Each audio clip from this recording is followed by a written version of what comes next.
محافظات البصرة وكربلاء وواسط وذي قار.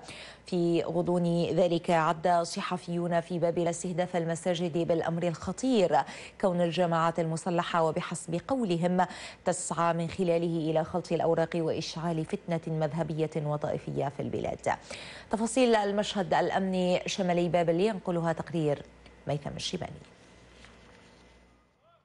ارتفعت حصيلة تفجير انتحاري بحزام ناسف استهدف جامع المسيب الكبير التابع لديوان الوقف السني في شمال بابل إلى 7 قتلى و11 جريحا، إضافة إلى تدمير المسجد بالكامل. انفجار حطم كل شيء ولم ينجو حتى كتاب الله من جحيم هذا الهجوم الدامي. وافتر منا من وراء الجامع، صيحنا وراه، من صيحنا وراه قوم طب للجامع، طب للجامع طب بيت الحرام وطق روحه. واشوف هاي الحاله شوفوها، الله يقبلها. انا يجيب الشهاده، لقى صديقه بالجامعه ما رجع. وفي اليوم اللي استشهد به كان يبحث على نتيجته. حرمة هذا الشهر الكريم لم تمنع دعاة الفتنة وعشاق الدم من استهداف بيوت الله، كما يقول مسؤولون في ديوان الوقف السني الذين اتهموا تنظيم القاعدة بتنفيذ هذه العملية لخلط الأوراق. تنظيم هذا أخي، هذا واضح للقاصي والداني، يشتغل على يلعب على كل الأوراق، خلط الأوراق، والمواطن بدأ يفرزن العمل اللي يقوم السياسي واللي يقوم المجموعات الإرهابية، كان تنظيم القاعدة وميليشيات. حسبنا الله ونعم الوكيل.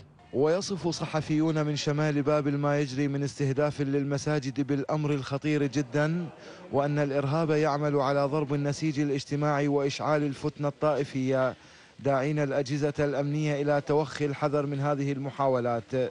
اليوم منطقة سنية، غدا منطقة شيعية، يجب أن نصحو، يعني نحتاج إلى صحوة لكل مفاصل المجتمع العراقي لكي نكون نحن البادئين، نحن من نمسك زمام المبادرة، نحن من نسيطر على الوضع. الإرهاب يعزف على وتر الطائفية ويجب أن يوقف عند حده. هذا وشهدت ناحية جبلة هي الأخرى تفجير عبوة ناسفة تلتها سيارة ملغمة، وانفجرت مفخخة ثالثة أسفرت عن إصابات فقط.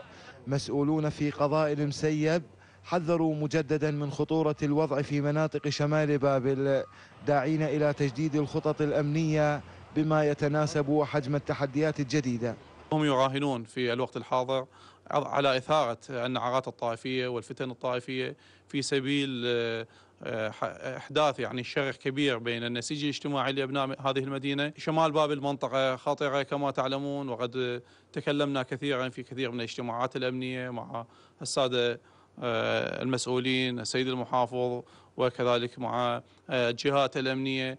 يعني المطلوب هو اهتمام واضح وحقيقي وتغيير الخطط الخاصة بشمال بابل، التأكيد على جهد الاستخباري. استهداف المساجد بالأحزمة الناسفة وبهذه الطريقة يؤكد أن تنظيم القاعدة يسعى لإشعال الحرب الأهلية وضرب النسيج الاجتماعي، خاصة في هذه المناطق الملتهبة أمنيا.